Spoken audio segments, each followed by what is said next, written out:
Collègues, chers amis, chers auditoires, Dear colleagues, dear friends, dear listeners,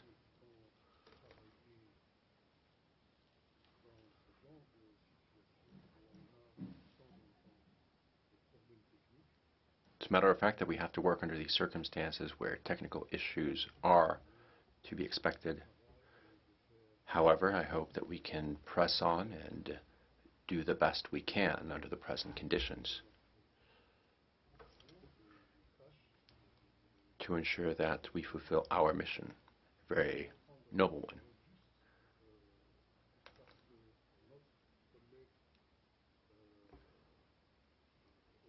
I wish to take the floor in the meantime, just until our colleague can take the floor,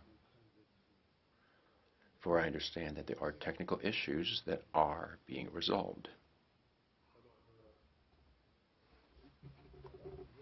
Oh, and there we have him.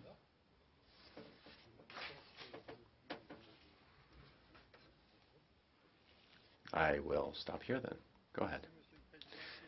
Thank you, Chair. The good thing about a committee, a working group, or any group of people is that one person can stand in place for another, especially like just happened with technical circumstances. Well, without any further ado, I would like to warmly welcome all those of us present here at the webinar, which has been organized 4 decades after the creation of the working group on enforced disappearances and 1 decade after the entry into force of the Convention on Enforced Disappearances implemented by the committee. I would like to take this opportunity to thank the 2 secretariats that organized this event, as well as all the participants that accepted our invitation, whether they are representatives of state parties, committee experts, or the working group, former committee members, victims, or NGOs. Now, this seminar is organized around 2 main themes: research and investigations in the Air Force disappearances. Our thought will focus on 2 recent documents: the guiding principles of the committee on the quest for missing people, and the study of the working group on public policies and standards to ensure efficient investigations of enforced disappearances. These 2 documents can be found on the webpage of the seminar. So, with our participants during this session, we will think about the best way of promoting the recommendations of the working group and of the committee in these 2 documents. So to begin, I want to share with you a bit of good news. At the UN, we have 15 experts entrusted to work on the fight against enforced disappearances. Not 5 on one side and 10 on the other, but 15 members working together. The working group was created 40 years ago by the United Nations Human Rights Commission. The committee was, for its part, created by the convention, which entered into force 10 years ago, and both bodies complement each other. They strengthen each other. We are in ongoing personal and collective contact with each other through our secretariats. By working together, we stand stronger. A great example of complementarity is provided by these 2 documents, one on research, the other on investigations. So how can we go further to ensure that these recommendations are considered by states? Now, I'm not going to get ahead and say what other speakers are going to, but perhaps I could hint at some important ideas as I see them. First, if we want to ensure that these recommendations are in fact implemented, then we need to insist on the following principle. Criminal investigation and research are closely intertwined, and this is principle 13 of the document of the committee.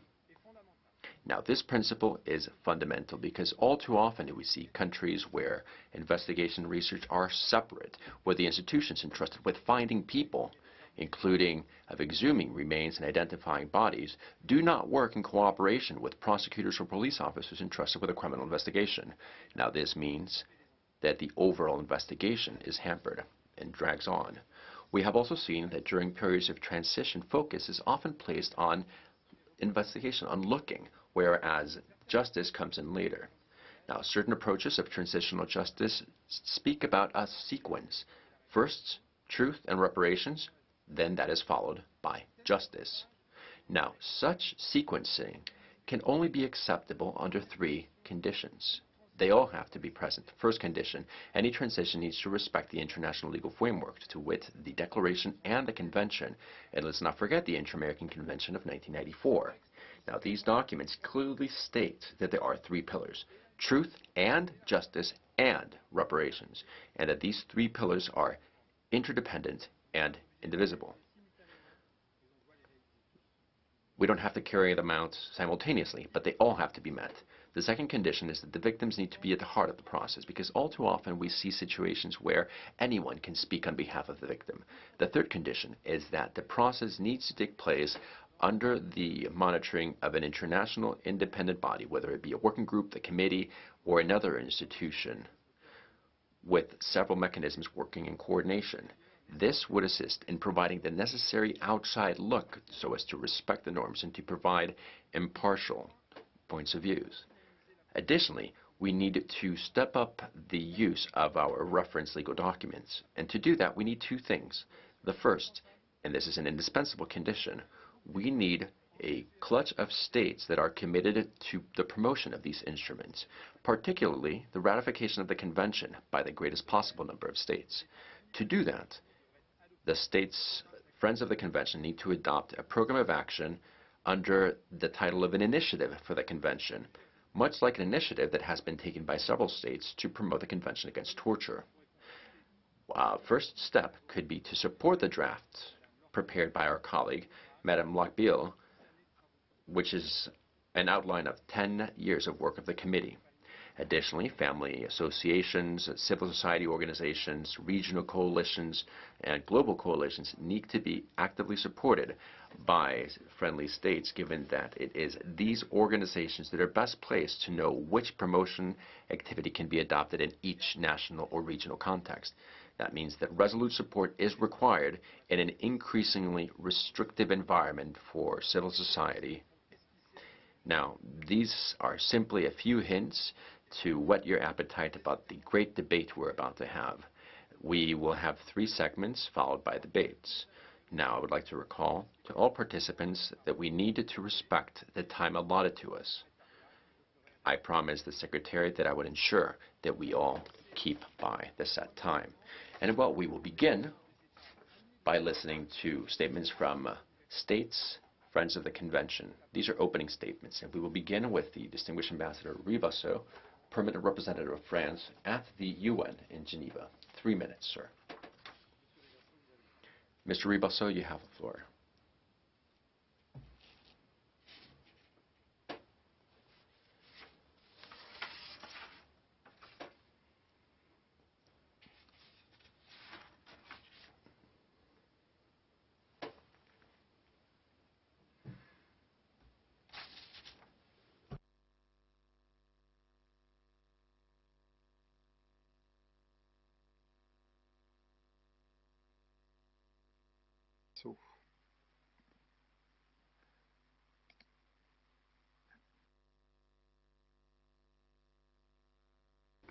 Can you please give the floor to Mr. Rivasso?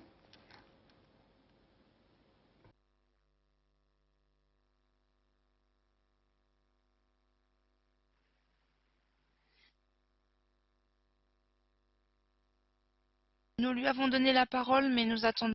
We have given him the floor, but we're waiting for the connection to catch up because apparently he's got a slow one. Thank you.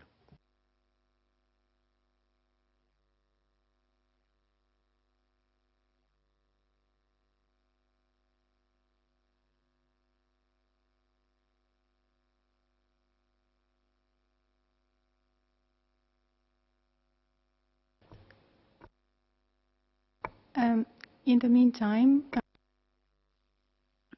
Pour la 3e fois, nous réessayons. We're trying for the 3rd time. the floor to Mr. Okaniwa Ken, who is in the room, please. Excellency.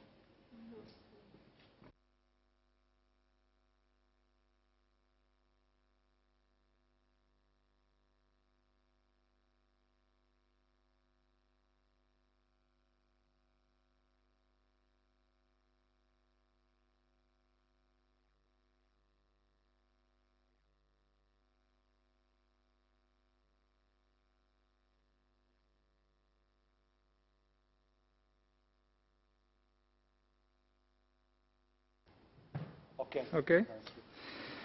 Yes. Thank you and good afternoon, ladies and gentlemen. Japan offers its most sincere congratulations to the working group on the 40th anniversary of its establishment and also celebrates the 10th anniversary of the entry into force of the International Convention for the Protection of All Persons from Enforced Disappearance. Enforced disappearances continue to occur around the world and must be tackled as an universal human rights issue. The role of the working group and the Committee on Enforced Disappearance remains crucial for human rights. Japan pays tribute to the working group for its efforts to collect and confirm the whereabouts of the victims. As a member of the core group of the Resolution on Enforced Disappearance, Japan believes that the continued activity of the working group is essential and looks forward to the renewal of the mandate at the current session of the Human Rights Council. Japan would also like to take this opportunity to express our appreciation to the ongoing work of the committee to monitor the human rights situation of state parties. In this connection, Japan calls upon all states to cooperate with the committee. Under the current circumstances, Japan is concerned by the impact of the COVID-19 pandemic on human rights, including enforced disappearances. The pandemic hampers various stakeholders to deal with the enforced disappearances, including the working group and the committee. It is important to adapt to the situation and continue their respective activities. The abductions of Japanese nationals by the DPRK is the most important human rights issue for Japan. It is an issue that must be urgently resolved. It has been decades since they were abducted. The abductees and their families are aging, and we cannot afford to wait any longer. We highly appreciate the understanding and cooperation of the international community to achieve a swift resolution of this issue. Japan will continue to play an active role in resolving this issue in cooperation with the working group, the committee, and the international community. Once again, congratulations on this important anniversary. Thank you.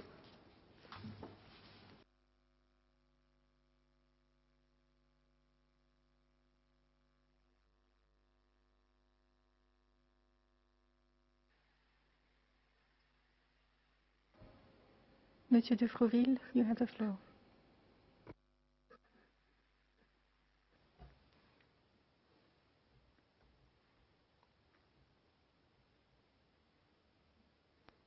Monsieur de Frouville, you have the floor. Mr. de Freville, you have the floor. Thank you. Many thanks, Ambassador, for that statement.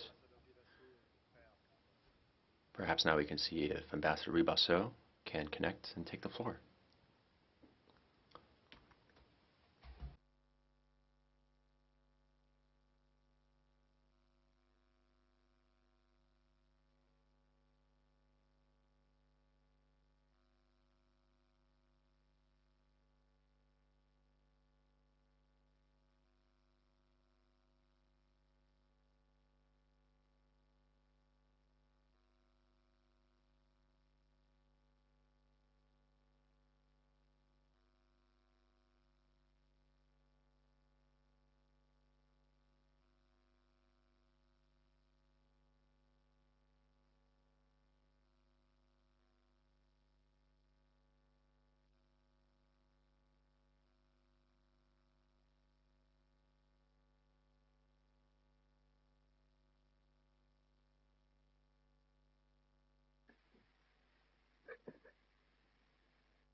des contraintes. Mindful of our time constraints. Oh, I see he's just connected. Ambassador. Yes, I'm back.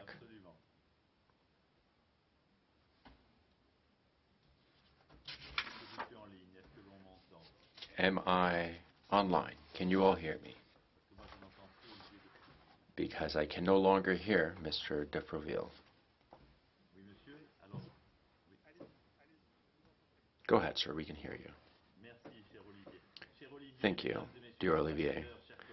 Ambassadors, ladies and gentlemen, dear friends, members of the working group and of the Committee on Enforced Disappearances, I would like to begin by thanking the High Commissioner and the Committee on Enforced Disappearances, as well as the working group, and you, sir, Mr. de Froville, for organizing these two seminars devoted to a subject that is very dear to us, politically speaking, and also at a personal level as well. My country, France, has fought to put enforced disappearances at the core of our political action, as we are candidates to the Human Rights Council for the 2021-2023 three-year time frame. It is with this in mind that during a meeting of the Council, we presented a resolution which renews the mandate of the Working Group on Enforced Disappearances with Argentina, Japan, and Morocco. France believes more than ever before that this working group has a very important role to play, and we will provide it all our support as it carries out its duties. As pointed out by the working group in its latest report, enforced disappearances are still carried out in many countries, and oftentimes they take new forms. We deplore an increased number of enforced disappearances by state actors. This is particularly unacceptable, but also, of course, by non-state actors. And this trend is unfortunately exacerbated by the current health crisis in the world. But there are no excuses, whether it be political, security, or even health-related, can justify these practices. The working group was created 40 years ago by the Human Rights Commission, and it has been systematically renewed by the Council. It carries out essential work to create communication channels between states, families, and loved ones of disappeared persons who often live under great uncertainty and stress. The quest for truth and the fight against impunity for the responsible persons of enforced disappearances is the cornerstone of our work. And with the working group, over 60,000 cases of enforced disappearances have been considered in about 100 different countries. All the while, and complementarily, the international community now has considerable contributions from the Convention on the Protection of All Persons Against Enforced Disappearances. And this year, we are commemorating the 10th year of the entry into force of that document. The treaty is essential, and it is recognized as one of the main international conventions in the protection of human rights. And of course, it contributes to international cooperation to put an end to enforced disappearances, to combat the impunity of the perpetrators, and to ensure that truth and justice prevail. France has made universal ratification of this convention and the recognition of the committee's competence as a priority. And here I would like to welcome the outstanding cooperation of the entire working group and the committee. Cooperation that is guaranteed by the High Commission. It allows them to address similar topics without overlap, which is essential for the system, that it is internationally credible.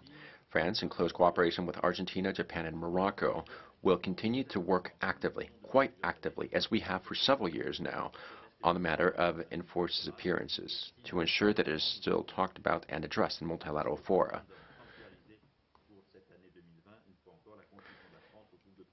And this year, France hopes to make a contribution to the Committee on Enforced Disappearances in this particularly difficult year. Thank you, Olivier. Thank you all. Thank you very much, dear Ambassador, for your words. We'd like to thank both France and Japan, as well as other countries in the group of friends of the Convention.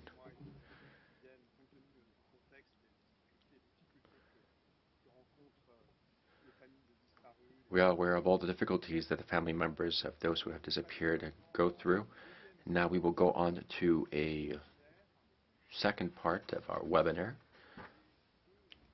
the presentation of two documents that were respectively adopted by the working group and by the committee, or by the committee and the working group, given that the first one we're going to look at are the principles on the search for disappeared persons adopted by the committee on enforced disappearances.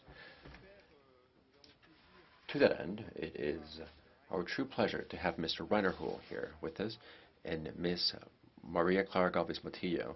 Both are former committee members, the Committee on Enforced Disappearances. Mr. Ulig is political scientist, expert of the policies of the committee, and he teaches transitional justice as part of the a program in the University of Nuremberg in Germany. And Ms. Cavillo is a Colombian human rights attorney, a professor of international human rights law at the Colombian Externado University and the Human Rights Academy in Washington, D.C.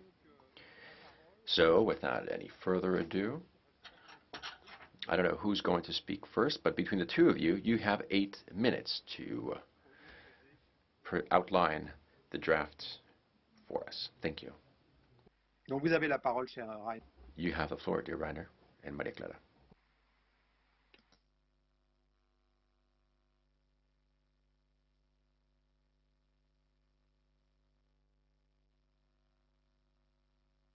No.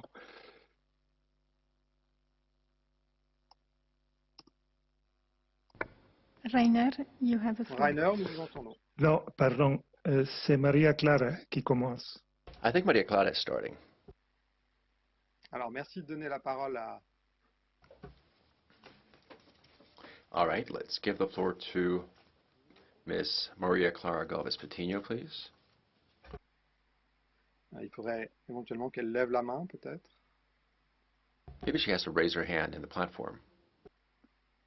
Voilà. Hola. There you have it. Well, good morning, good afternoon, good evening to Bonjour. you.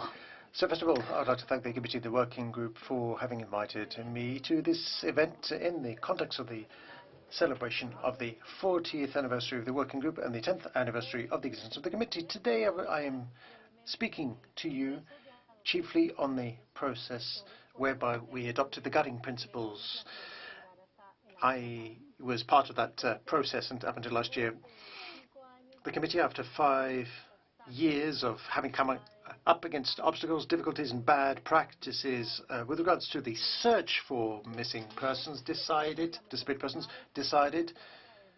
well, they found that all this was happening through the urgent action mechanisms, the dialogues with the states, the exchanges with the applicants and the various civil society organizations' activities, and constantly inspired by the desire to give response to the ongoing needs for the relatives to find their missing persons, decided to study more carefully the issue of search, which is enshrined throughout the text of the Convention. And in 2016, this process began, and we started to meet in consultations with experts, civil society organizations, experts, victims. We organized events with the rapporteurs, Rainer Hule and myself, in Berlin and Bogota in Mexico.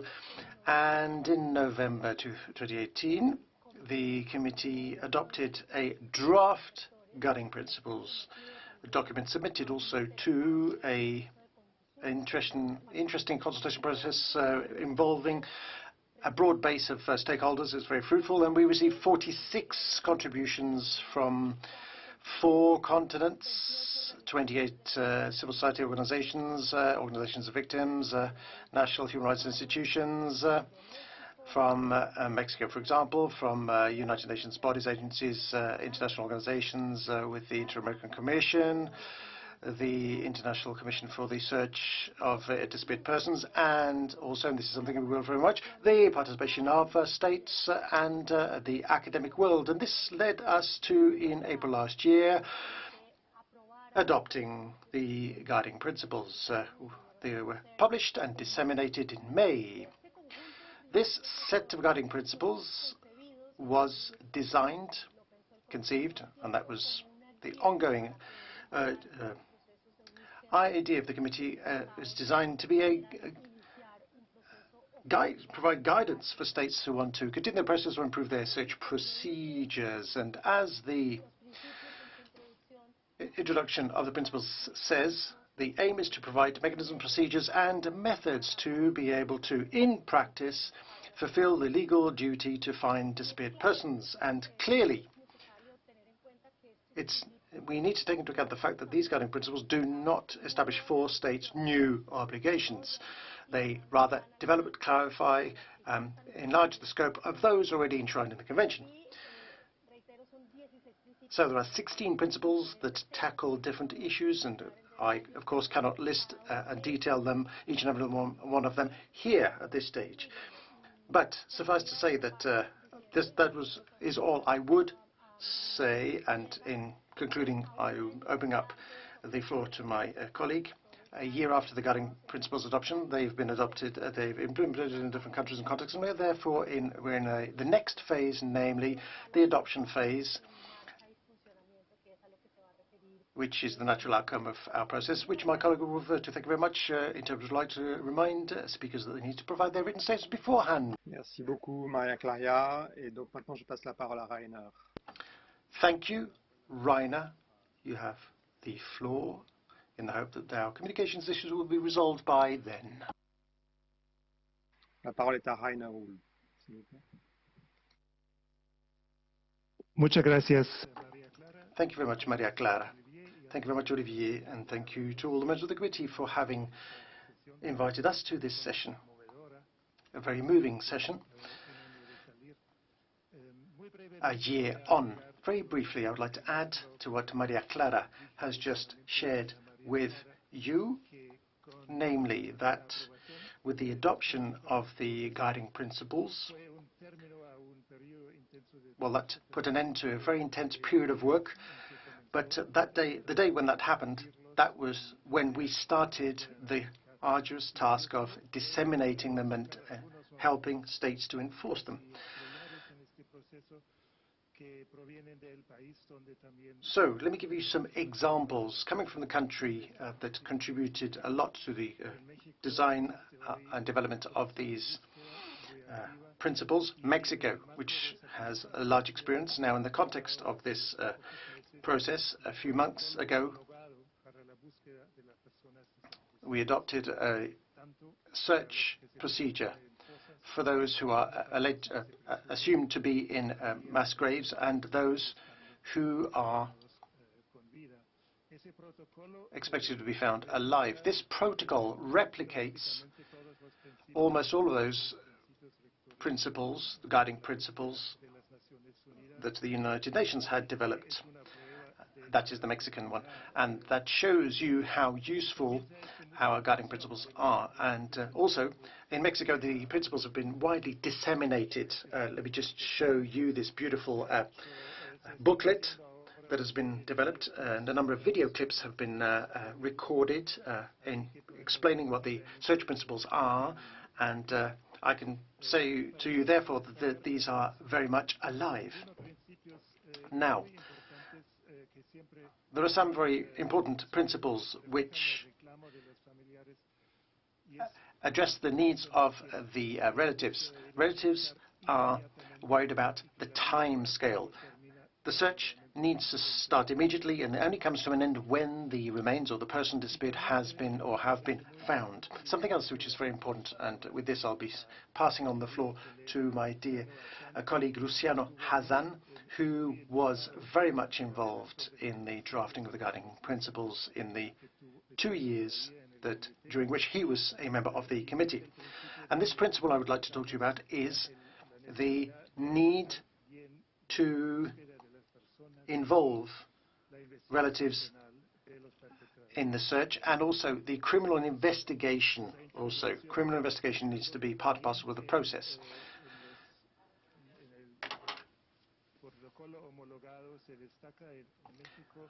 In Mexico has a recognized search process, and there's a similar one in Colombia, and these are examples of good practice. Now, let me extend a heartfelt thanks to the working group on the guiding principles, or on criminal investigation. in connection with enforced disappearances. And with the permission of the chair, I would now give the floor to my colleague Luciano Hazan. Thank you very much. Oui, merci beaucoup. Thank you very much, says Olivier de Frouville. Thank you very much, Heiner. And thank you very much also to Maria Clara for that presentation of the principles. And as you said, we're now going to hear from Luciano Hazan, the chair of the Working Group on Enforced Disappearances, who is also a former member of the Committee on Enforced Disappearances. And that's what Rainer was referring to, because, as he said, he was a member when these guiding principles on search were developed. He is now a member of the working group, not the committee, and he was actively involved in the preparation of the special report of the working group on the issue of investigations. And I believe he's going to touch upon both documents and how they dovetail. Thank you. I may now therefore give the floor to Luciano Hazan. You have the floor, sir.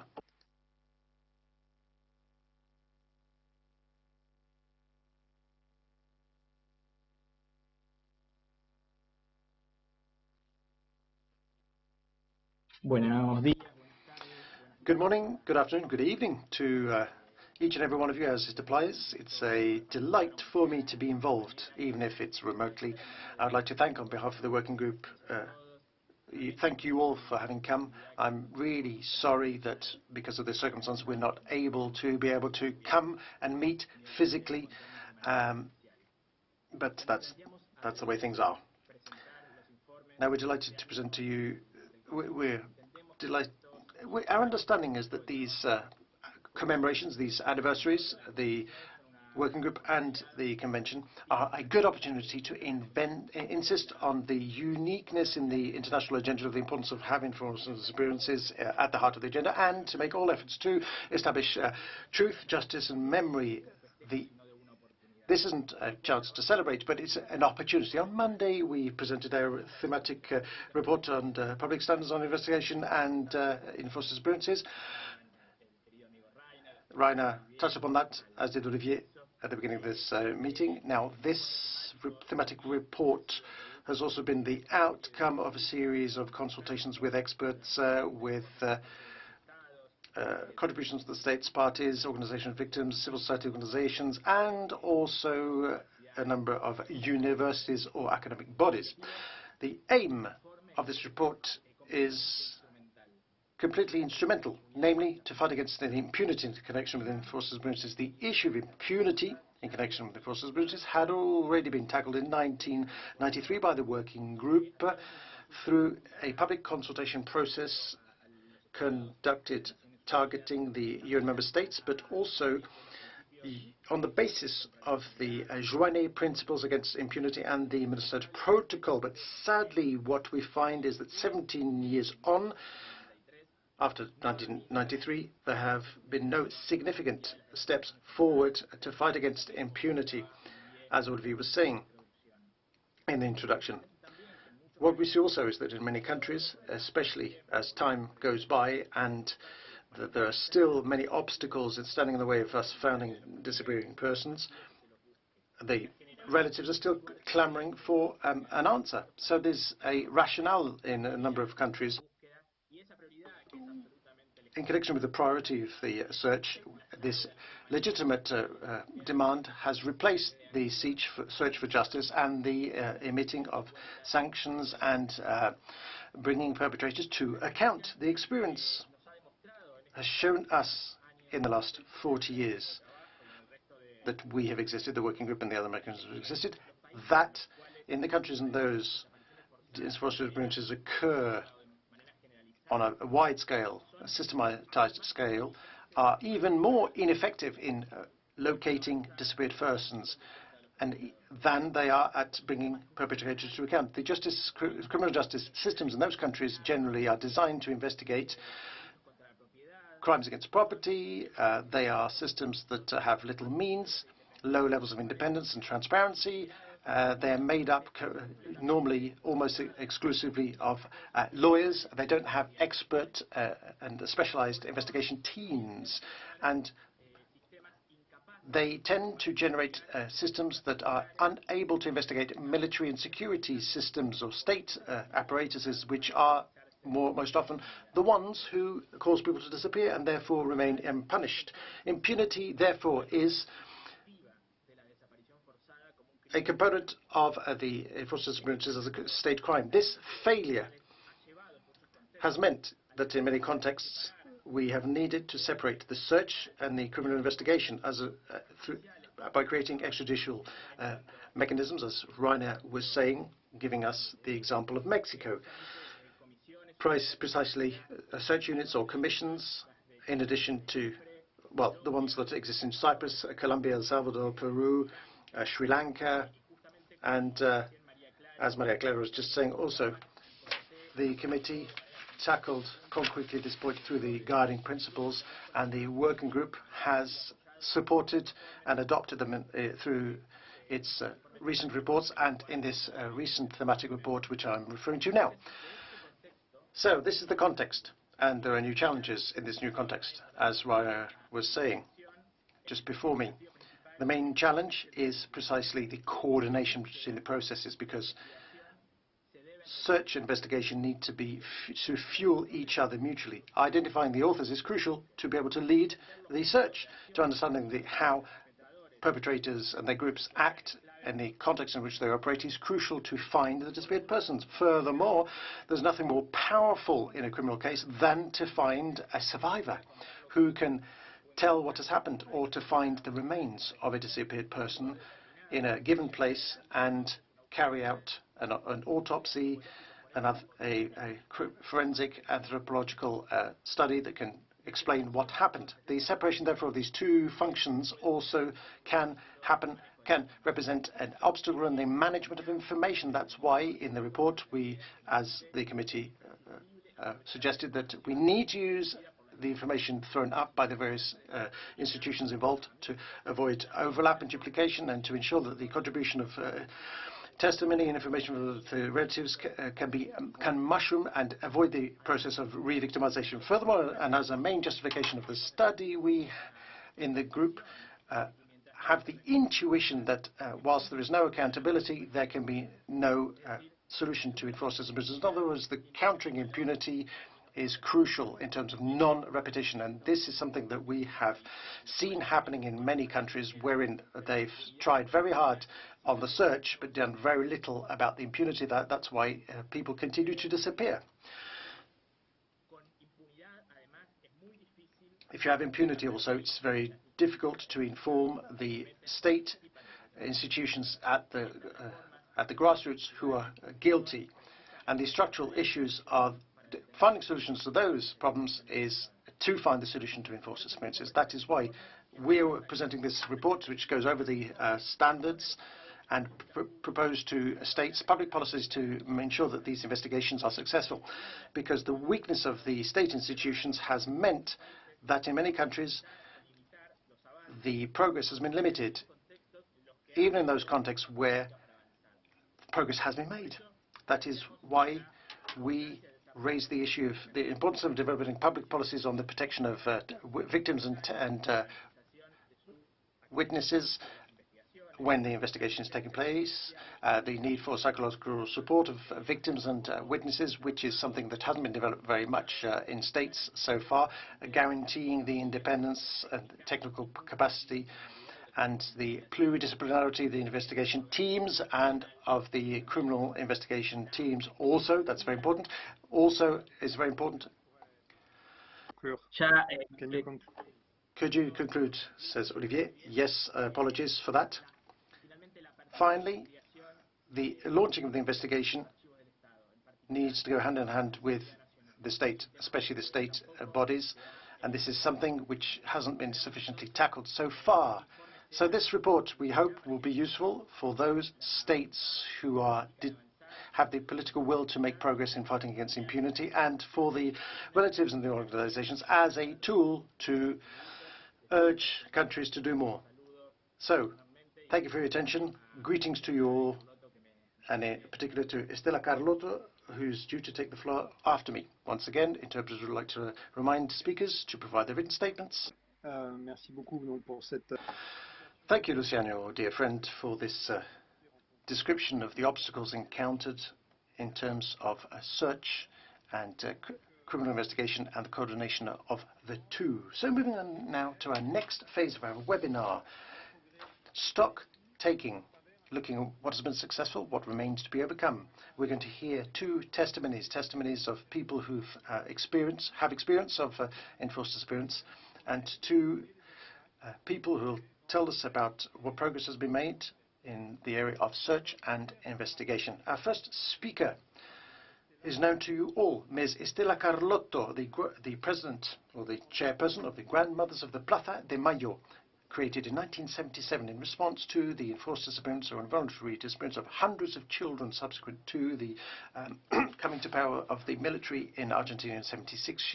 Her daughter disappeared, Laura, and she's a grandmother of a child who was abducted, and he was the 114th abducted child. He was located in 1974, thanks to her organization. Estela Carlotto, you have the floor, madam. 8 minutes. You have 8 minutes.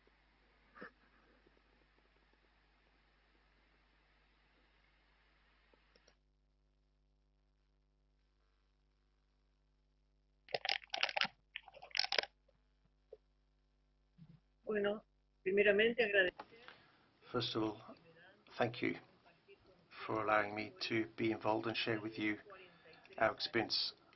I've been struggling for 43 years to establish the absolute truth on the 30,000 disappeared persons in Argentina.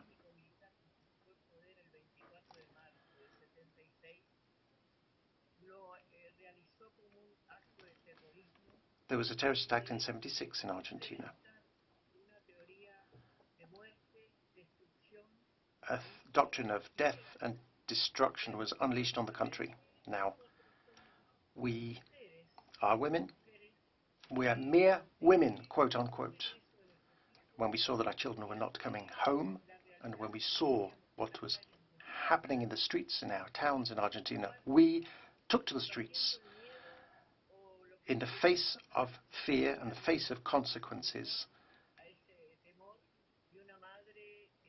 We went to the streets as mothers, demanding that our children be sought for the well-being of future generations.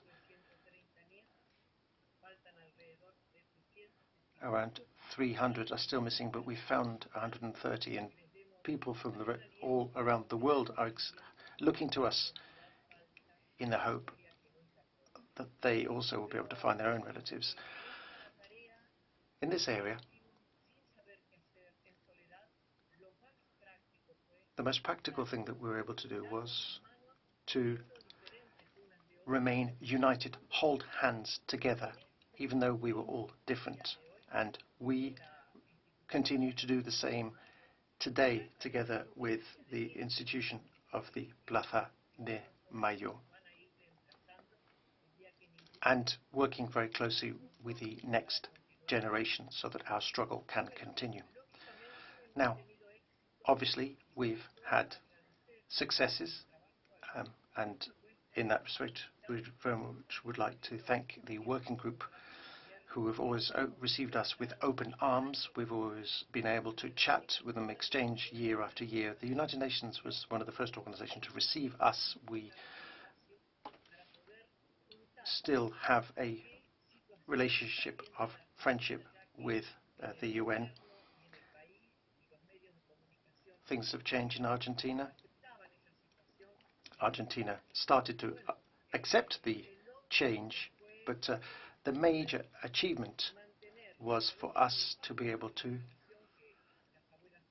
keep the links alive through our organization. We, the Grandmothers of the Plaza de Mayo, we were one of the first organization, but there's also branches in Venezuela, thanks to which we've been able to contribute to the adoption of the Convention on Enforced Disappearances.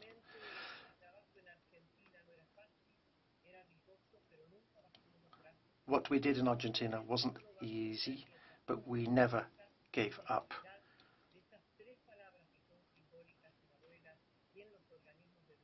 we have three key words: truth, memory, and justice, which is the opposite of revenge or rancor or hatred.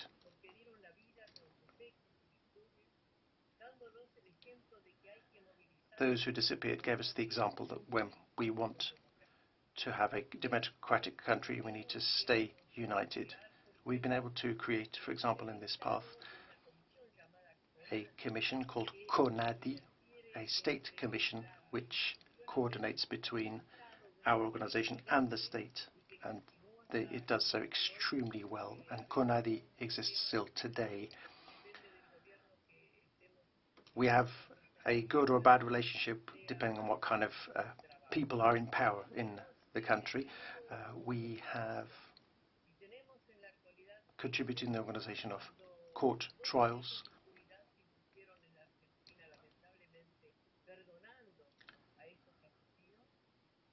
There was impunity.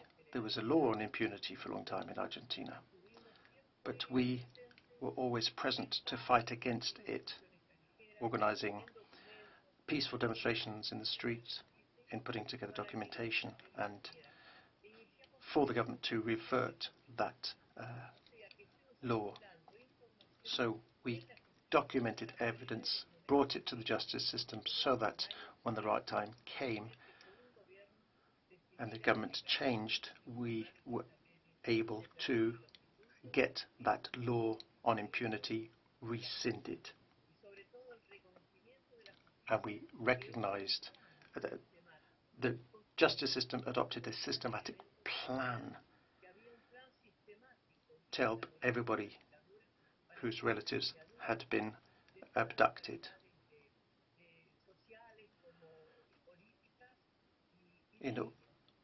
Covering all areas. Children became war spoils.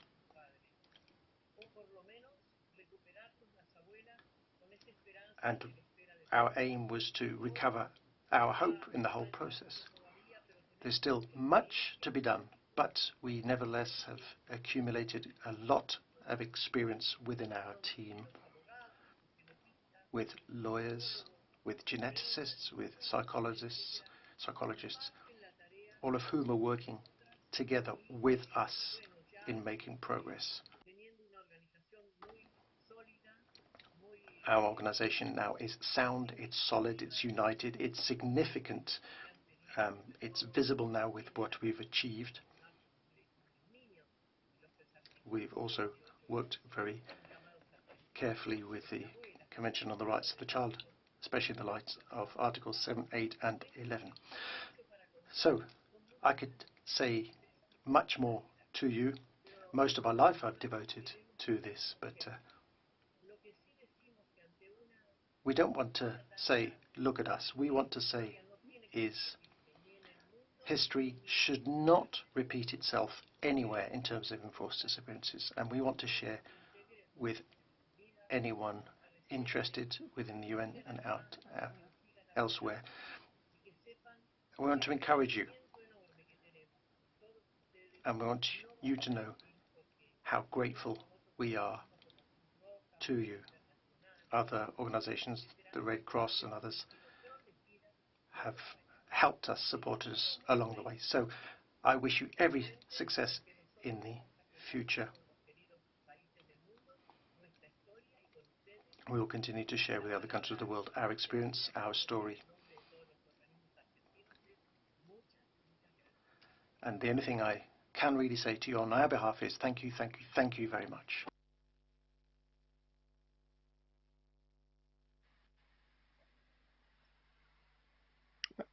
Ah, nous avons, je crois, perdu la connexion.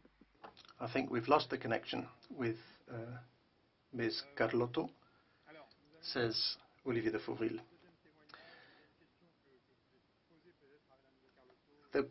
There was actually a question I wanted to put to Ms. Carlotto, but I think we can go back to that question when we have the debate. But this is also a question I could put to the other speakers. Given that in Argentina there was a truth process, why did the families insist so much that there also be a a process to combat impunity in a justice process. So my question is, how do the two work together, the truth and the justice processes? We'll go back to that later on. So without further ado, may I give the floor to our next speaker, Mr. Fadel Abdul Ghani, founder and president of the Syrian Network for Human Rights, who has been working for 9 years to defend the human rights in Syria. He has contributed, or it does contribute to several investigation reports and has given international humanitarian law trainings. He's a militant and also to militant and human rights defense organizations. Mr. Fadel Abdul Ghani, you have the floor, sir.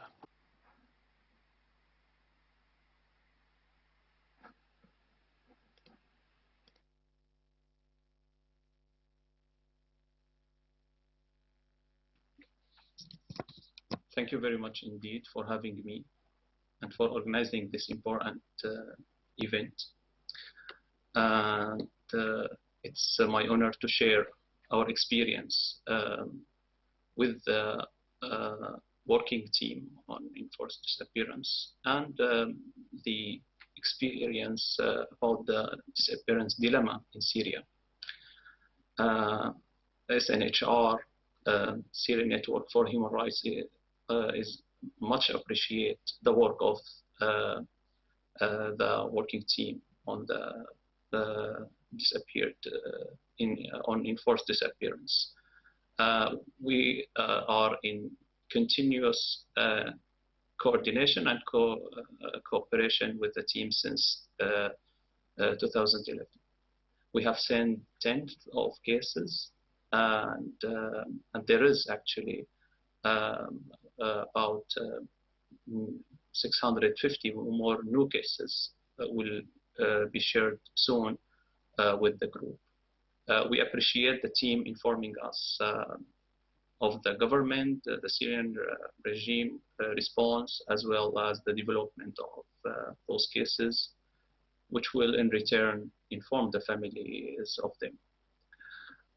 I would like to point out that the situation in Syria is very complicated and in urgent action for three main reasons.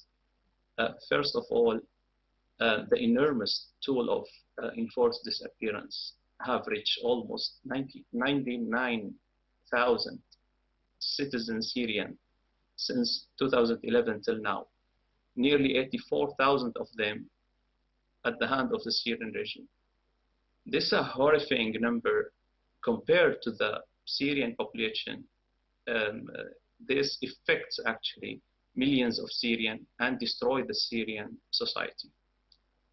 Second point, the complete failure through 9 years to reveal the fate of those individuals, along with the documentation of cases of death due to torture and poor detention condition. We believe that the forcibly disappeared suffer brutal torture and failed of and that lead us to the complete failure of accountability. Third, the arbitrary arrest and enforced disappearance is still going on. We are still recording cases of arbitrary arrest, and over 80% from the arbitrary arrest in Syria become enforced disappearance. Arrest in Syria, actually, we say this as an arbitrary detention, but it's close to be an abduction.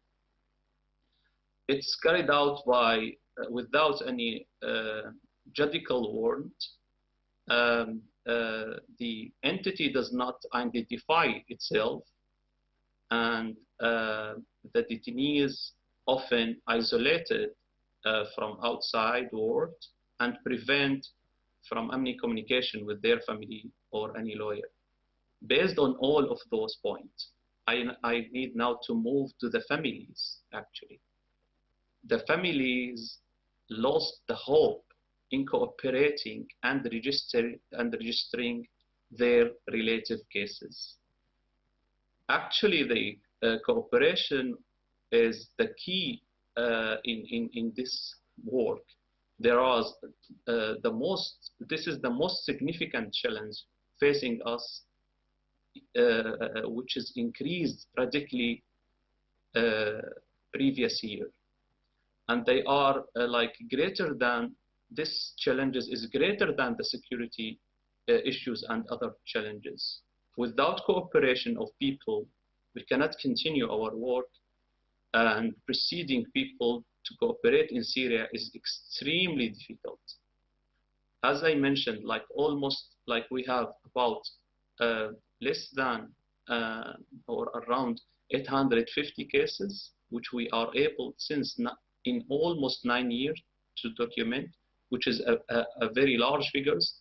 But comparing with the actual, what we recorded in our data, which is about 99,000, there is a huge difference, 10 doubles. The majority of those cases, we are unable to continue the information or to take the family approval to share those with the group. This is an extremely challenging and dilemma in Syria. Actually, the rest of parties in the conflict participated in enforced disappearance similar to the Syrian regime. The regime indeed has the largest number of forcibly disappeared individuals. Still, some areas have been subjected to the other forces such as the Kurdish, the PYD, ISIS, Hayat Tahrir al-Sham, and the armed opposition group. For example, what is the fate of more than 8,600 Syrian citizens forcibly disappeared by ISIS? And we all know that ISIS have been defeated, but no one knows anything about them. And there is no serious work to reveal their fate in those areas. The family suffered also from other types of not only losing the hope, but from the network which is established by Assad regime that work on the suffering of the forcibly disappeared and delusion of the people in their ability to give them an information. And in fact, they exploit the people, and often their information is wrong. So this is increase the family suffer. Finally, we fear that arbitrary trial will take place through illegal court, such as the anti-terrorist court, which is an exception court, which does not meet any of the standards of fair trial, does not publish its judgment, and the detainees or the disappeared remains for years before subjected to the trial, and is referred to the form. Actually, it's I consider it as a part of the security forces branches. It's so this court actually issuing sentence which is reached to between 20 to 30 years of imprisonment, even the death penalty, to get rid of those forcibly disappeared who just demand their main, actually the majority of those disappeared in Syria or the detainees, their main accusation that they is based on political demand. Those are requested the change of the government, moving from tyranny toward democracy, toward pluralism. We still actually recording the death due torture. Torture in Syria and enforced disappearance constitute crimes against humanity. And it's a state policy. It's systematic and widespread. The number of institutions participate in this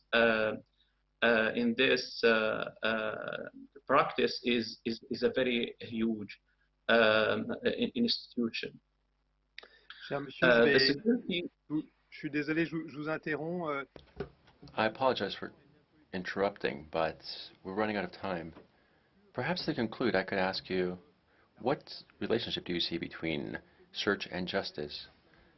Bearing in mind that a certain number of cases are currently open before courts, where there's extraterritorial authority against authors of a crime perpetrated in Syria. Perhaps you could do that in 2 minutes, and that would help us wrap it up. Thank you.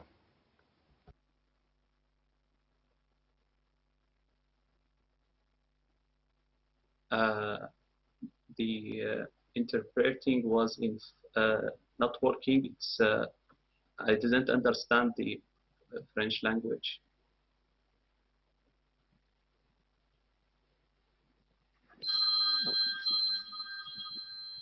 Bon, tant pis, je reposerai.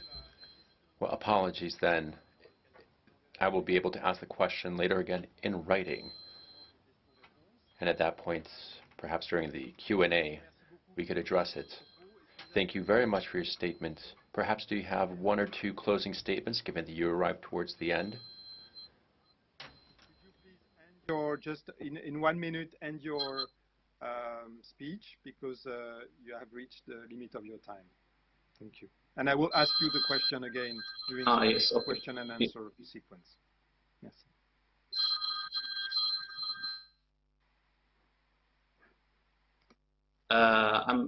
Actually, I came to the end. I have one recommendation, that there is a lot of family leagues and the family established an organization. Those organizations based on the families of forced disappeared. I would like to recommend supporting logistically and morally and financially to those organizations to continue their struggle and fighting to reveal the fate of their lovers and held accountable all of the perpetrator who is involved in torture and disappeared them. Thank you very much for having me.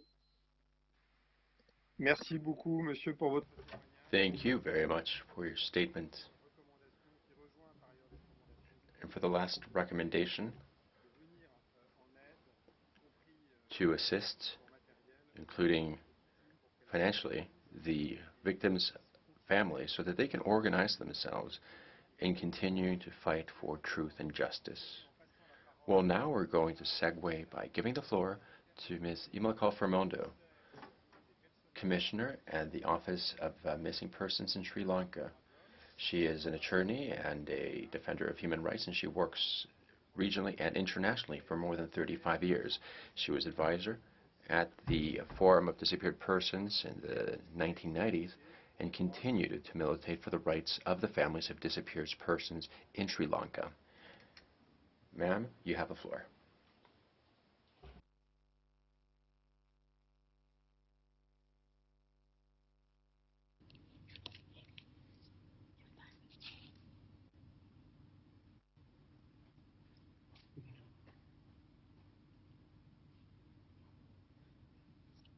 Madame Fermondo, nous vous écoutons donc pour 8 minutes.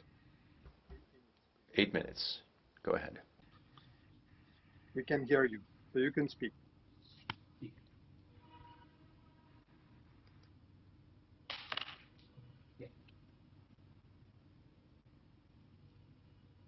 Go ahead, speak. Your Excellencies, members of the working group, participants, dear friends. It's a great opportunity for the OMP and personally to me to join the 10th anniversary and the 40th anniversary of the working group. And as you celebrate these 2 important events. Also, thank you for this opportunity. I bring greetings from the chairperson of the OP, Salia Piris, and other commissioners. At the outset, I wish to pay tribute to the mothers of Mayo, our own families of the disappeared, and a very private thank you to Professor Theo Van Boven for always guiding me as a young lawyer during these struggles in the mid-90s, linking me to the working group. It's Since 1970s, Sri Lanka has been disappearances. Both state and non-state actors have used disappearances as a tool during conflicts, insurrections and armed conflicts. Those disappeared belong to all communities. There isn't a single district in Sri Lanka that hasn't experienced an enforced disappearance.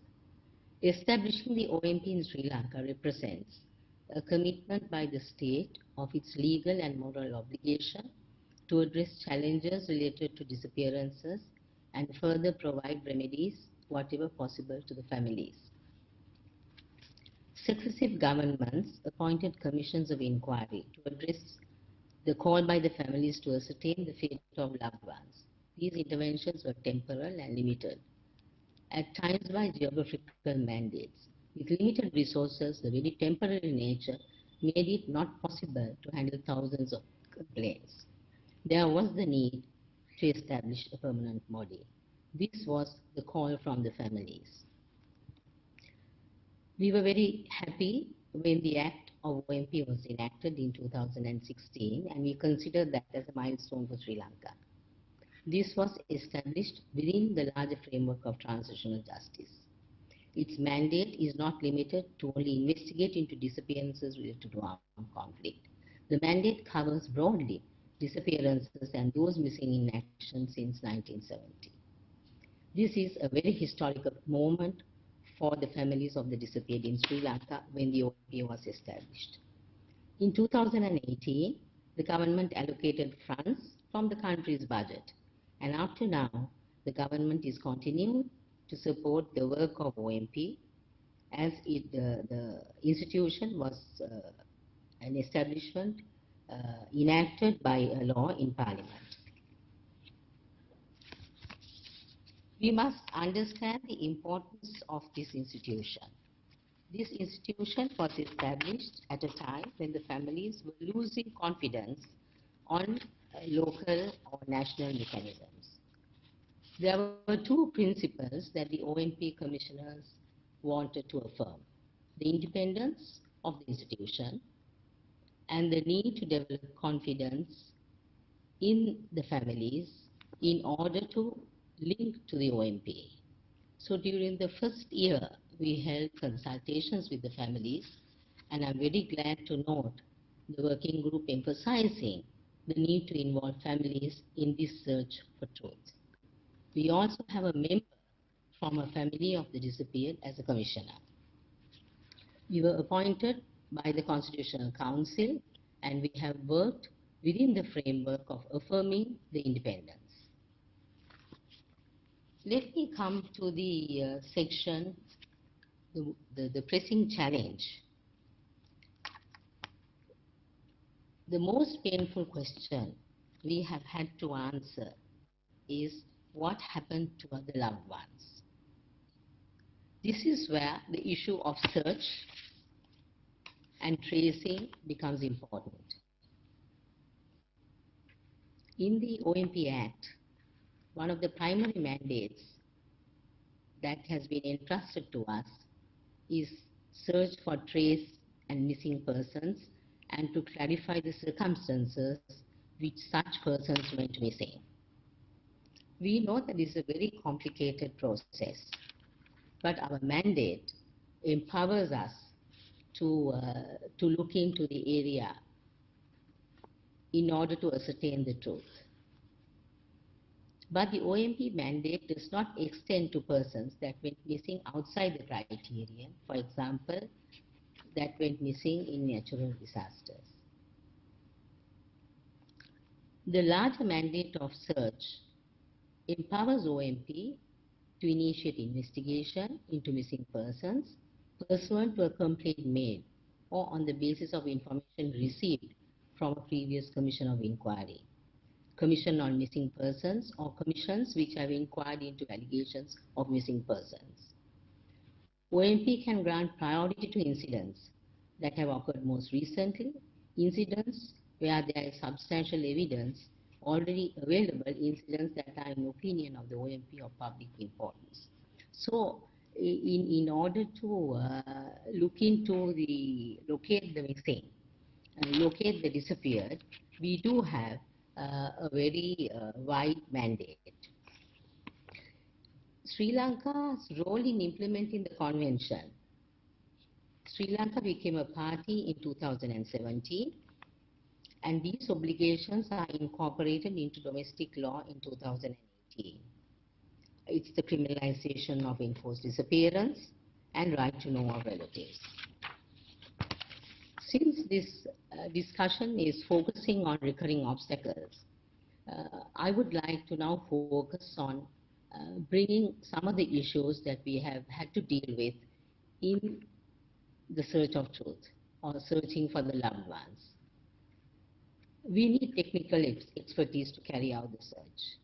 That is one of the major challenges. Searching for the missing and disappeared requires specialized skills in investigation, documentation, data management, and forensic science. Though we do have some forensic science, the issue of disappearances and dealing with mass graves require expertise. And we need to we have to look for international advice, and we need to also expose our academia to such international knowledge. There is also the need to build human and material resources. The need to develop the DNA aspect in relation to identifying the missing and the disappeared. This requires expertise, but at the same time a human link with the families of the disappeared, because in dealing with the families, the issue of DNA has been one of the most sensitive aspects in our work. We have sought to address these challenges by engaging the national and international experts, and we hope we will be able to continue the work of the OMP, expanding our mandate for truth, justice, and non-recurrence. And we hope, as an institution that was established with the concurrence of the state, Sri Lanka will be a shining example for the United Nations in continuing the work of the Office on Missing Persons. Thank you very much. Merci beaucoup. And thank you for respecting the time. Il sera effectivement très intéressant peut-être. It would in fact be very interesting to talk more about the importance of international cooperation, particularly about the use of acknowledging technical assistance, especially when searching for disappeared persons, a process that oftentimes requires high-end technology. And that's something that perhaps the international community has not taken into account as of yet. Well, now we're going to give the floor to our second speaker on this segment, who will speak about progress and also recurring obstacles.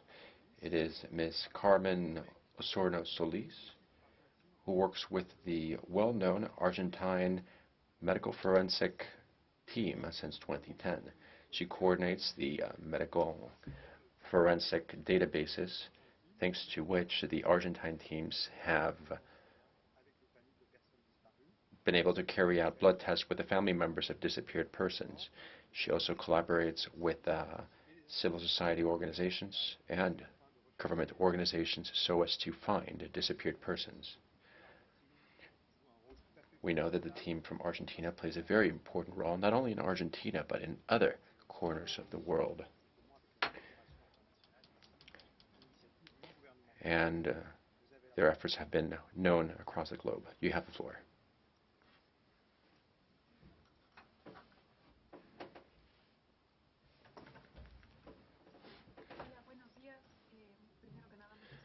Well, good morning. First and foremost, thank you very much for your invitation. Well, as you were saying, the Argentine team of forensic anthropology is an organization created as part of the context described by Ms. De Carlotto. It came about after disappearances, when a group of people from civil society came together to carry out the search of disappeared persons among the unidentified remains using forensic evidence. Since the very beginning of the group's work, we operated in several fronts. In Mexico in 2004, 2005, We started seeing feminicides in the northern part of Mexico in Ciudad Juarez. Now, following that experience, we created what we call the Border Project, which specifically seeks to create a regional system that could provide support in the search for migrants who have disappeared in the migration corridor between Central America, going through Mexico up until the United States. We look at unidentified remains, particularly because of the forensic expertise of our team. In 2010, in August of that year to be precise, there was a massacre which resounded in the international media. 72 migrants were found in some abandoned lots in San Fernando, Tamaulipas.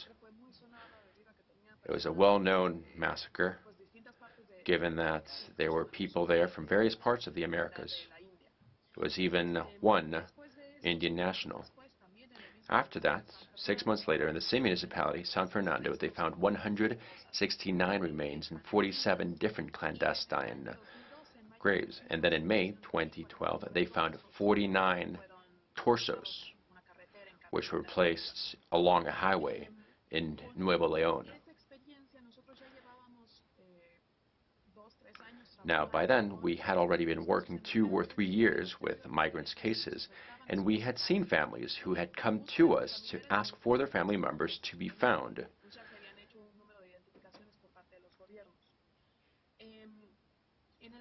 And then in 2013, in August,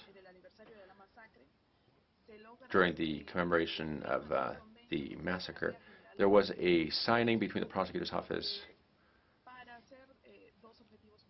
of a document for 2 main goals. First goal was the identification of the people that had yet to be identified, and secondly, to review all identifications that had been carried out before the Forensic Commission was created, and this was specifically for families that requested the review of the results.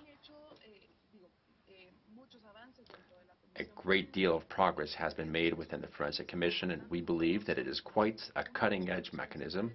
One of its main assets is that investigation is pushed by a technical commission comprised of Mexico's specialized services and the forensic team of LEAD.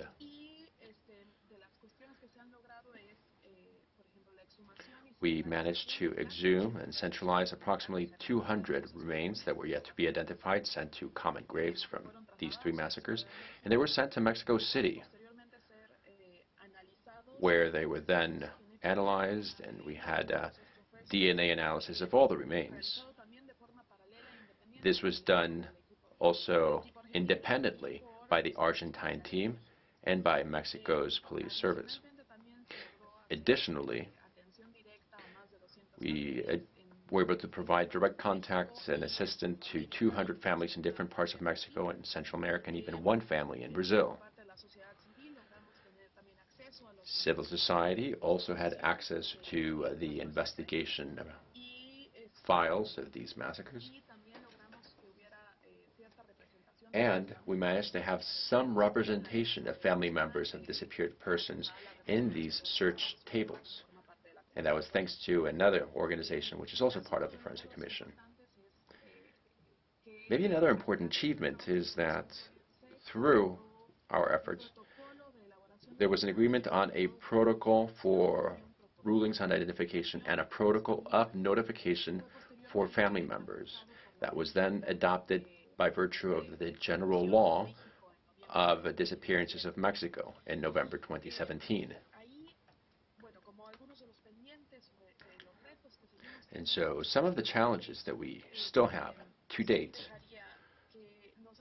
include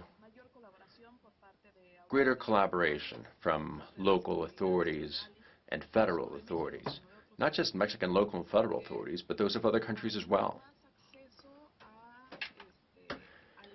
To have increased access to information of disappeared persons.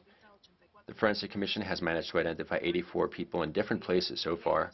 However, we continue to find bodies that we cannot identify, and we still have family members that we have helped who are missing a family member whose remains have not been found from any of the remains available. All this would be important to be able to provide an answer to these families. And another large challenge that we have had in Mexico, based on our experience, relies on the difference between a family that is starting the search through our commission and a family that starts the search without us. There have been great efforts in Mexico with new legislation and new projects. However, they need to ensure that all searches, that all identifications, all notifications to family members, the deliverance of the remains, that everything be done in a systematic, multidisciplinary, and thorough fashion. And that family members and the victims always be at the very center of the process. We have been able to see the difference of the outcome of a family that went through the commission and one that did not. Well, perhaps as the last bit of information, I can tell you that the official figures of disappearances in Mexico are 73,000 people. So now we have about 200 families, approximately 200 remains that have not been identified, but figures in Mexico of remains and disappeared persons go up day after day. Thank you.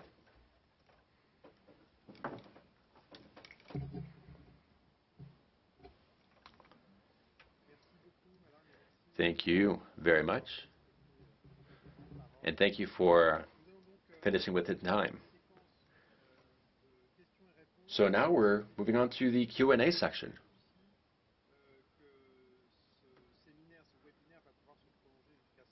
I should tell you that we will be able to remain until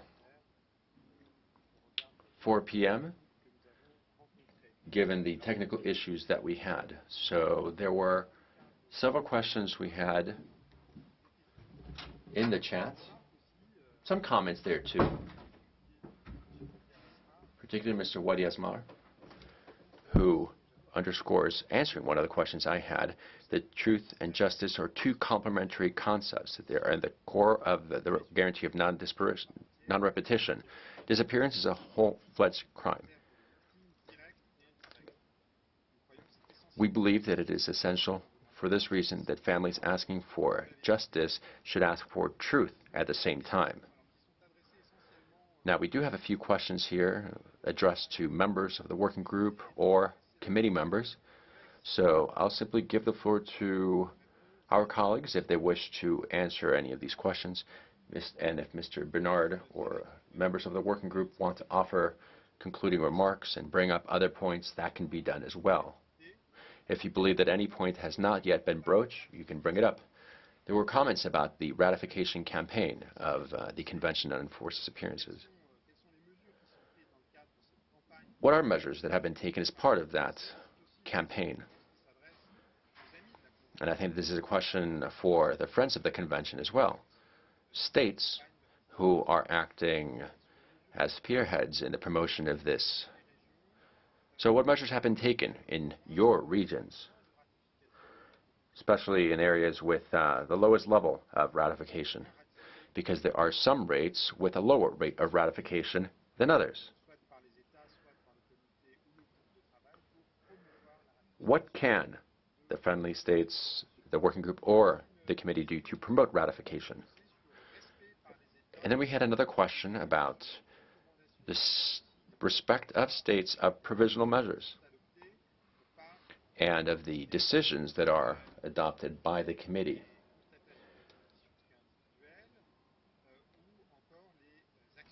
Particularly when it comes to urgent communications or urgent actions from the committee.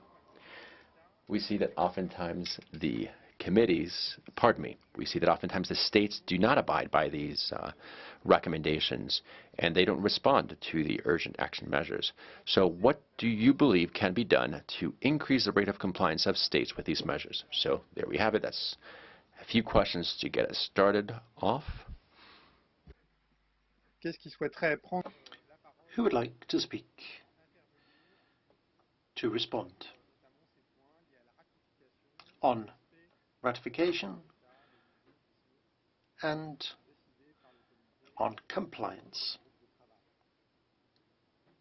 Compliance with what the working group and the committee decides. May I give the floor to the chair of the committee, Mr. Ayat. My dear Mohammed, you have the floor.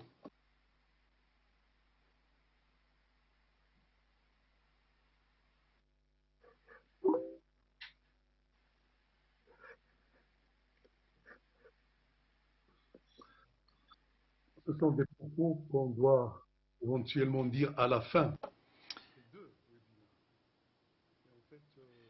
At the end of the two webinars.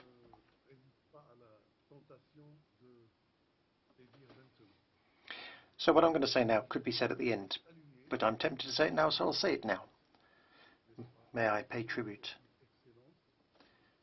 to those who've, or rather to Olivier, for this excellent initiative. And secondly,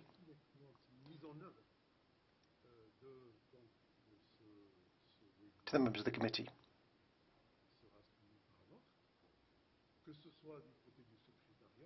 Congratulations to you, committee, and to both secretariats of both bodies, the working group and the committee, for having organized these two webinars, this one and the next. And tribute also should go to the colleagues working for both institutions. Something else that's crucial, I think.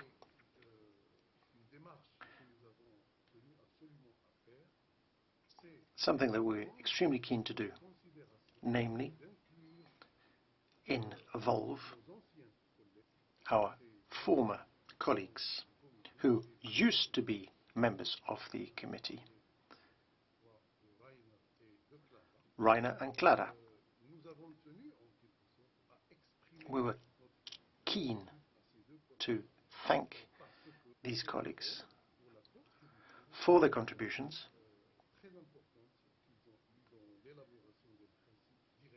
in the development of the guiding principles on the search and investigation in connection with enforced disappearances. So my words at this stage were words of tribute. I have other things that I could say, but I will wait until the end, perhaps, of these two webinars to utter those comments. But if anything else occurs to me, if any other question arises in my mind, I will put it. But I will give the floor, thanking you once again for this wonderful work accomplished.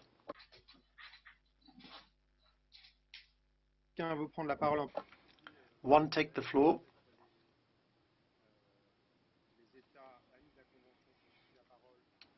Earlier on, the Friends of the Convention spoke. Luciano, I see, is asking for the floor. Mr. Azan, you have the floor. He's the chair of the working group, as you know.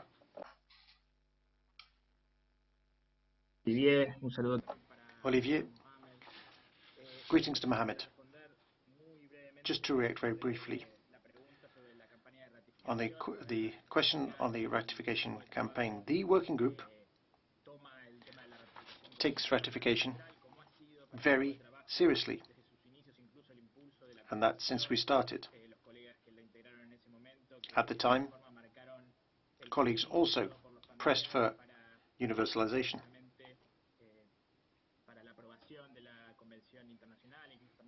Universalization of the convention, and we, in every bilateral meeting we have with states, in every report that we present to the Council or to the UN General Assembly, we use every opportunity, visit reports, we urge for universalization, so ratification. But progress is slow. Ratification is not only something symbolic. Those countries who have ratified the convention, together with what we do, have taken significant strides forward.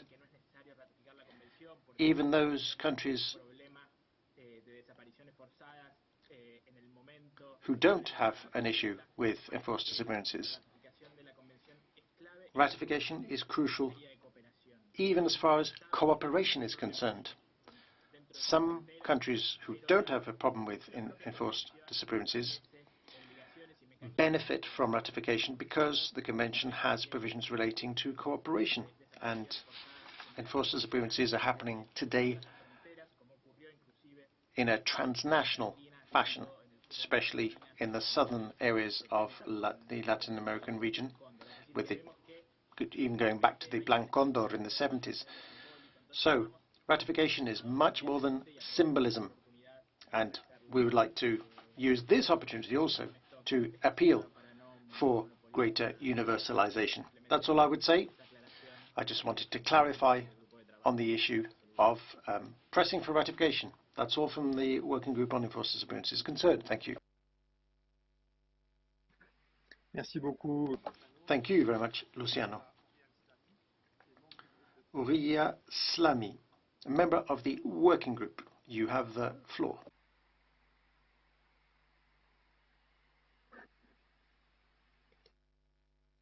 Bonjour, Olivier. Good afternoon, Olivier, and hello to all the members of the committee. Greetings to all participants. I'll be brief, seeking to answer 2 or 3 questions, beginning with ratification and the campaign thereof, led by both the committee and the working group.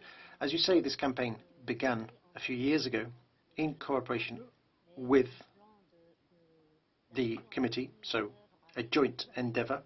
A plan of action has been implemented, and we decided to use every opportunity to urge for ratification. We've launched a number of initiatives, and as we celebrate the 10th anniversary of the Convention and the 40th anniversary of the Working Group, we will continue to do so. We had planned also to launch campaigns regionally, but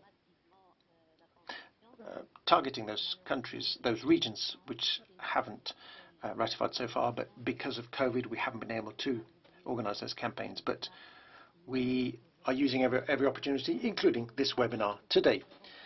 We, as Working Group, also, it occurred to us that we could appeal to the regional human rights mechanisms. For example, the African Commission for Human Rights and the Rights of Peoples, to use them as a leverage to win over African countries as far as ratification is concerned, and to see if a mechanism can be set up within the African Commission. And the African Union's Working Group on Torture and Enforced Disappearances has created a mandate, and we're in discussion with that working group within the African Union to develop what we do in Africa and to promote ratification. This is something that could be done in other continents, Asia, etc. Given that South America has a high level of ratifications, we will do our best to give continuity to that. The justice systems in a number of countries are not always reliable. How do victims have their rights respected? There is a pressing issue.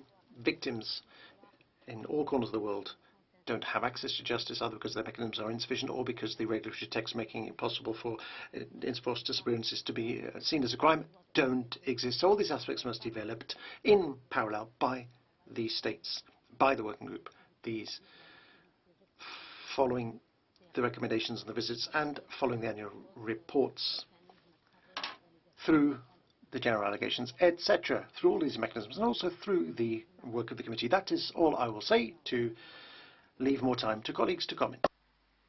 Merci beaucoup, Uriya. Thank you very much, Uriya.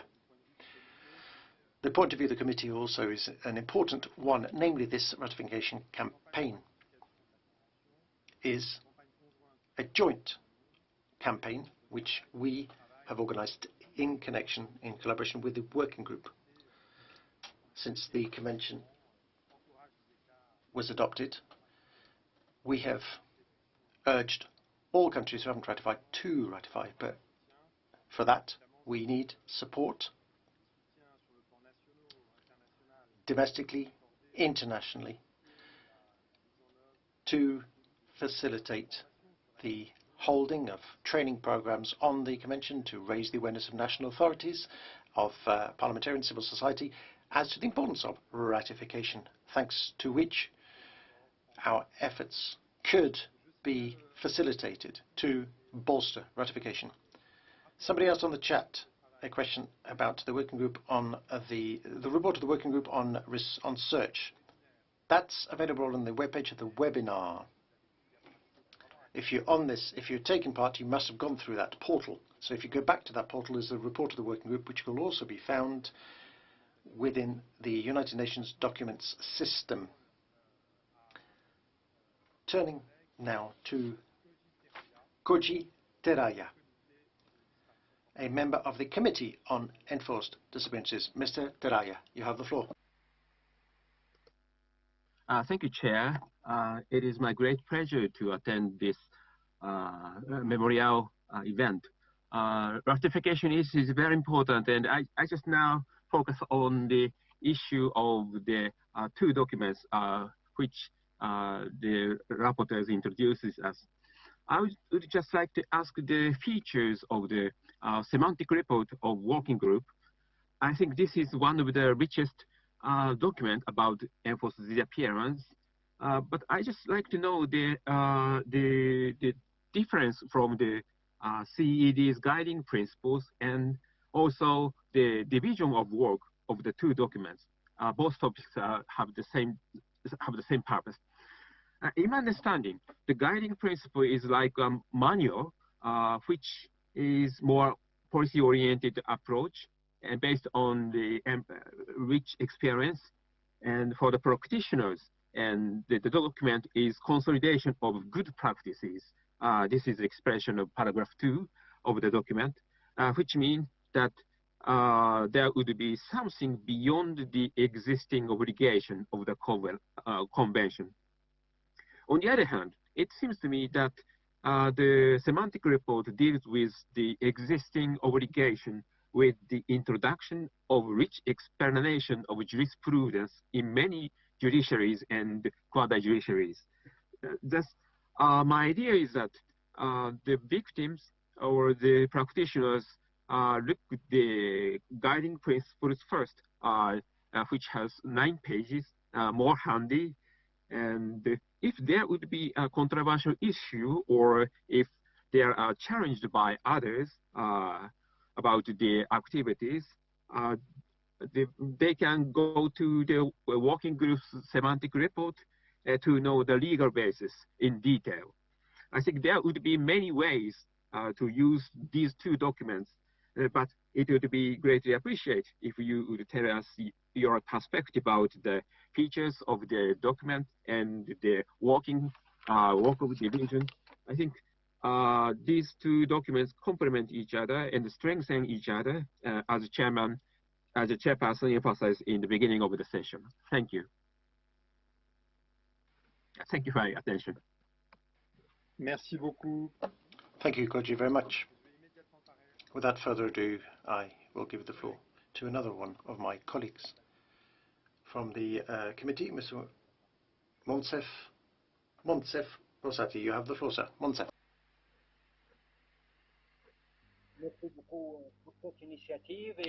Thank you for this initiative, and I'm grateful also for the effectiveness with which you are leading our work, sir.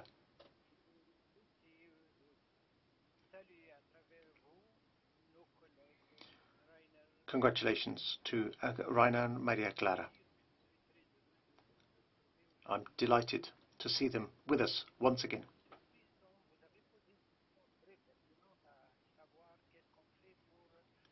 You had a question, sir. What do we do for ratification? It is indeed a crucial issue.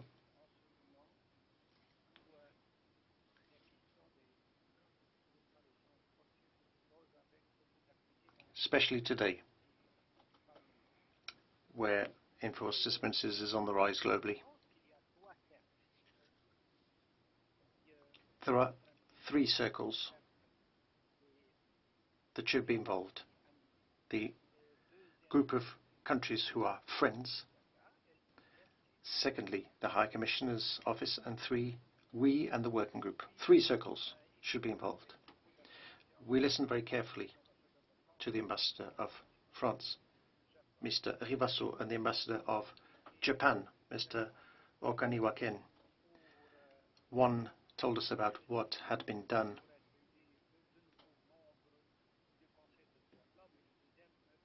to be elected as a member of the Human Rights Council, and the second spoke about what his country was doing. We welcome both items of information.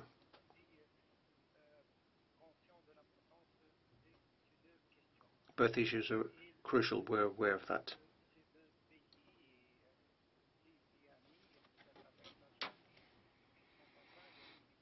This group of friends is thinking about coming up with a roadmap, thanks to which we might progress forward in raising the number of ratifications.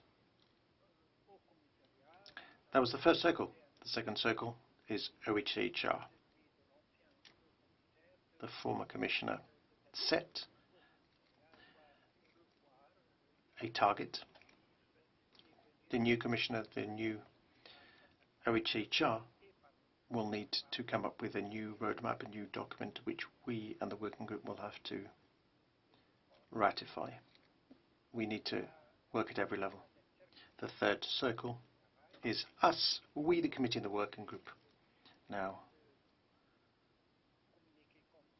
we had this joint communiqué at the end of August. You have what's been done by the working group at the African level, and I'm grateful for what Uriah has just shared with us. Mr. Hassan raised an important issue. He said that he raised this matter when he met with the Human Rights Council. In that connection, could Mr. Hassan tell us more? What was his feeling? What was the reaction of the members of the Human Rights Council to this significant issue of enforced disabilities and ratification? These are the thoughts that were prompted as I heard what people had to say about ratification. Once again, congratulations, and I wish you every success as this webinar unfolds.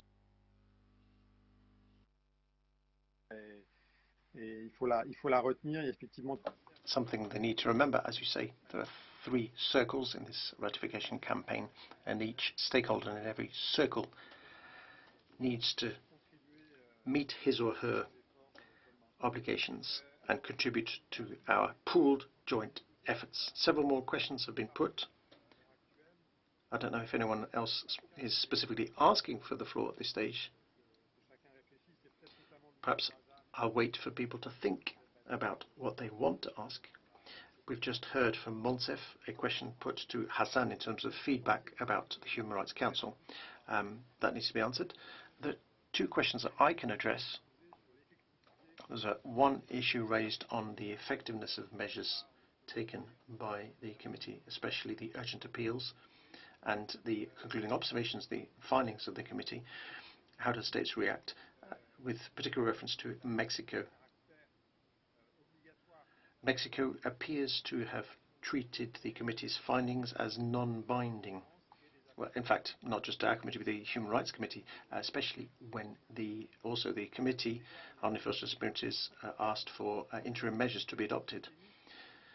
There's a systemic problem, and it's not just something that affects the Human Rights Committee and the Committee on Enforced Disabilities. There's a real joint responsibility of state, their responsibility to acknowledge the binding nature of the request for interim measures, and also the states need to consider in good faith the binding nature of the findings of both committees, or of all the committees. Very often the states parties and national courts consider that what we say is a mere recommendation, but there is really a true international obligation stemming from international obligations enshrined in the committees and enshrined in the instruments that the treaty bodies are in charge of policing. So things need to happen domestically.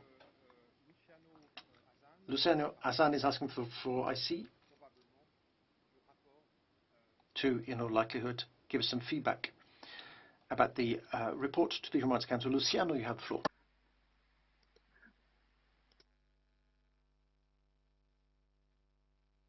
Olivier. Thank you, Olivier. To you and to Monsef for your question. The fact is, my sense was, I went away from that meeting with a very good feeling on the basis of how they reacted and what member states said when we reported to the Human Rights Council. Same thing last year when we went to the General Assembly to report to them. Many states in the Council committed themselves to matters in reaction to what we had said. The issue here is, the question is, how can we transform these mere oral statements to real, tangible commitments? The friends of the working group and the committee, those countries are translating the words into reality, but how about the others? We need to get people to make additional steps, take additional steps. There's another question I can address here.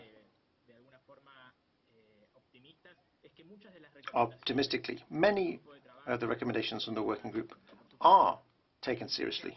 Of course, Luciano has frozen, says the interpreter.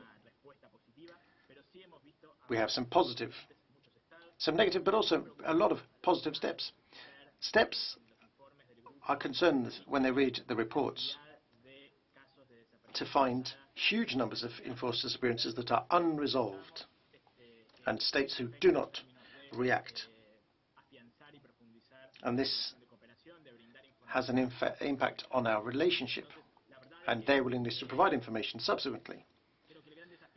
The major challenge, therefore, is we need to ensure states take real steps forward, because very often they say things publicly in fora, but then they don't act. And I think we could use the Universal Periodic Review, the UPR, as leverage to ensure that what states say in the Human Rights Council becomes reality outside of the Human Rights Council. Merci beaucoup. Thank you very much. Before I give the floor to anyone else, and to Bernard Duhem from the working group to conclude, I would like to pick up on two issues raised on a related issue, namely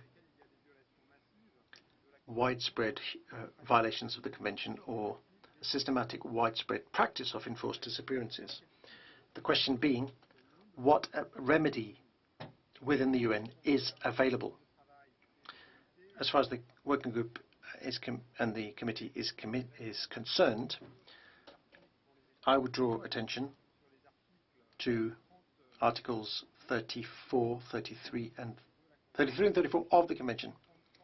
33 empowers the committee to ask for a country visit if they hear of serious violations of the Convention, and Article 34 empowers the committee when it receives allegations of systematic or widespread enforced disappearances in the country to refer that information to the General Assembly. That is an early warning system we can use and report to the GA. There are other procedures, but as far as the committee is concerned, as far as states parties are concerned, that these are procedures that are available for victims, that is.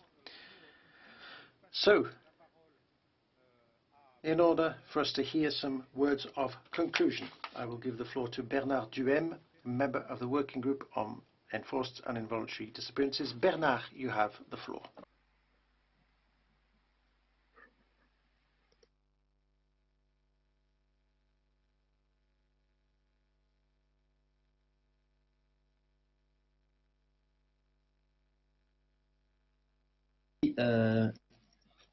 Olivier, thank you all for this, these important interventions. In concluding remarks, I wanted to highlight the importance of the work, the courageous and consistent initiatives taken by the families of the disappeared and the organizations that are behind them, and the impact that this has had globally from the ground up, and how this has had an impact over our work in the past 40 years and at the working group, as well as on the development of the guidelines and the thematic studies that we have just addressed during this webinar. On the ground, at the local level, these organizations, associations have been supporting and accompanying the families at the psychosocial level, at the local legal level, helping them to continue their search for the truth and for justice.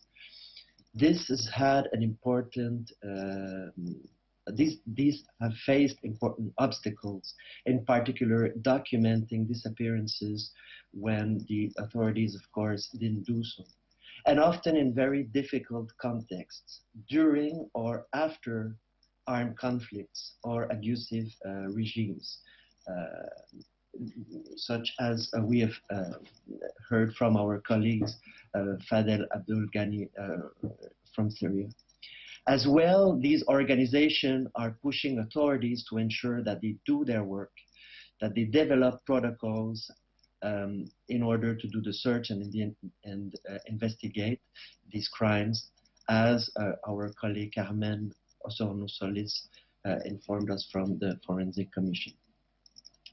As well, these organizations, these groups are pushing for the adoption of legislation at the local level and for the creation of institutions that are at the heart of strengthening the capacity of authorities to pursue the quest that the families are engaged into for truth and justice, as illustrated by the work of the OMP, as Commissioner Fernando was telling us regarding the experience in Sri Lanka. At the international level, these courageous organizations have played a crucial and essential part in the creation of the working group itself and its proceedings 40 years ago. And here we, of course, salute the important work of the grandmothers of Plaza de Mayo, and as illustrated by the discussion by Estela Carlotto, and as well the initiatives that all pushed for and that resulted in the adoption of the convention and the creation of the committee that is with us today.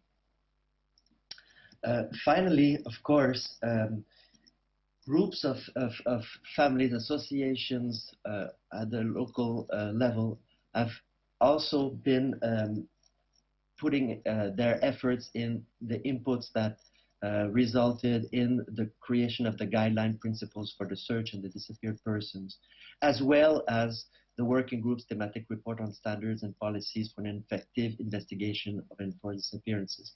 And we thank the families as well as the local civil society organizations that have contributed in different ways to the development of these principles and of the thematic report. Finally, I would also recall the important work of families and organizations in ensuring the greater ratification of the convention and the acceptance of the jurisdiction of the committee.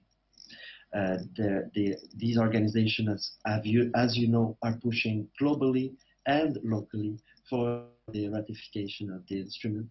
And this is being done with the support, the important support at both international levels, but also at the bilateral level, in the negotiation of initiatives and so forth, with the support of governments like those of France and Japan, who have been our allies for such a long time.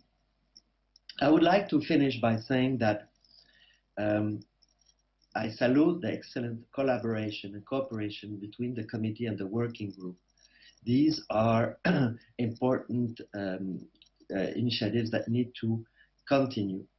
This webinar, this excellent webinar, is an illustration of this great cooperation, and I would like to thank my colleague Olivier de Frouville for leading this webinar this morning with such great wisdom. As well, the guidelines and the thematic study, in their complementary nature, also illustrate how important the collaboration between the committee and the working group are at the heart of our work.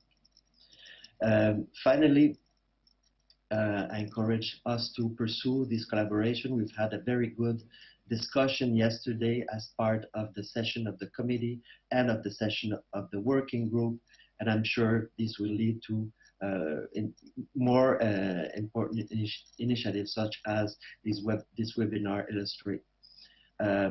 I invite you to attend the next webinar that the working group and the committee will hold on Friday, also illustrating how important and crucial their collaboration is and how important and crucial the input of civil society and the support from our ally states are at the heart of our work.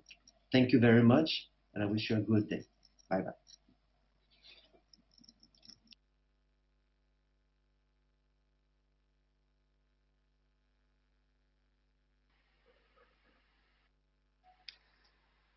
Merci Bernard.